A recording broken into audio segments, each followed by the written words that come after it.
Welcome back to another episode of When Trades Go Wrong.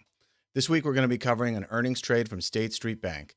Not a stock that I trade often, but with high volatility from an earnings report, I was able to put on a tight iron condor that looked like a good idea to me. Unlike previous episodes where the mistake was made putting the trade on, the trade went on perfectly.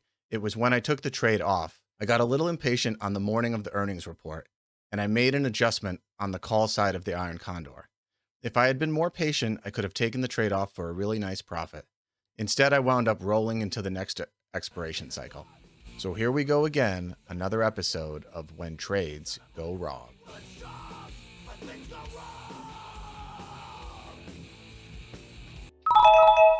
So you heard the chime there. Build on State Street. Unfortunately, I had my browser blocking my screen, but you can see here that I filled an iron condor in State Street on Thursday. They were reporting earnings Friday morning. So let's go over the nuts and bolts of this trade. I sold an iron condor that was skewed a bit to the upside, skewed in the sense that the puts were $5 wide and the calls were only $2.50 wide.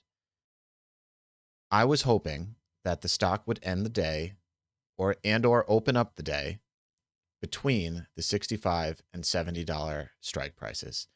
As you can see right now, it ended at $66.58. So had I waited, I could have taken the full 95-cent credit as profit.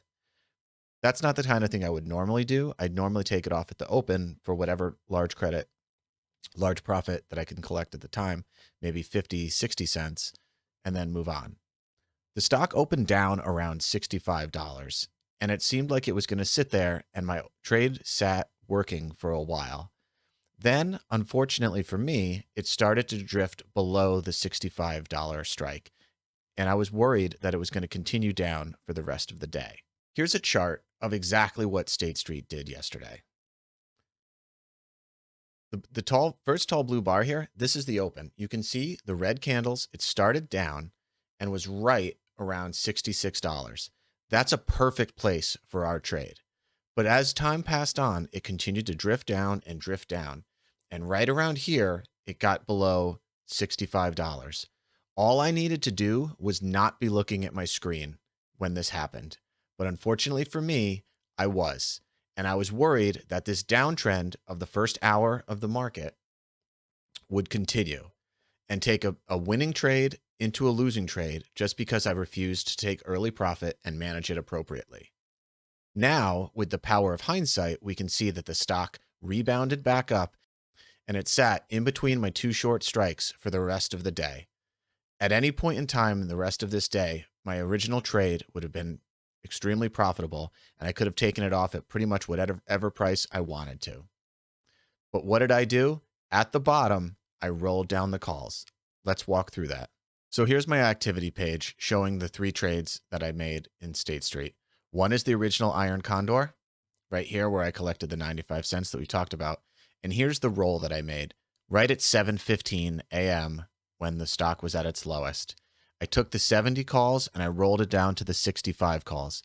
This did a couple of things. I did collect another 48 cents credit, but I also increased my risk to the trade. Because I only rolled down my short call and not my long call, I went from a $2.50 wide wing to a $7.50 wide wing. So if the stock whipsawed and rallied back up, which it did, it left me vulnerable to increased losses. So what happened? About an hour and a half later, I wound up deciding that after the stock rallied, I needed to roll the position out to next month. This gives me more time to be right and increased the credit received by quite a lot. I collected $4.75 rolling out to the next month, but it is a straddle, so it's a high-risk position in a stock that I normally wouldn't trade. State Street's IV rank right now is only 14. It's not a trade that I would want to have on if it weren't for an earnings adjustment.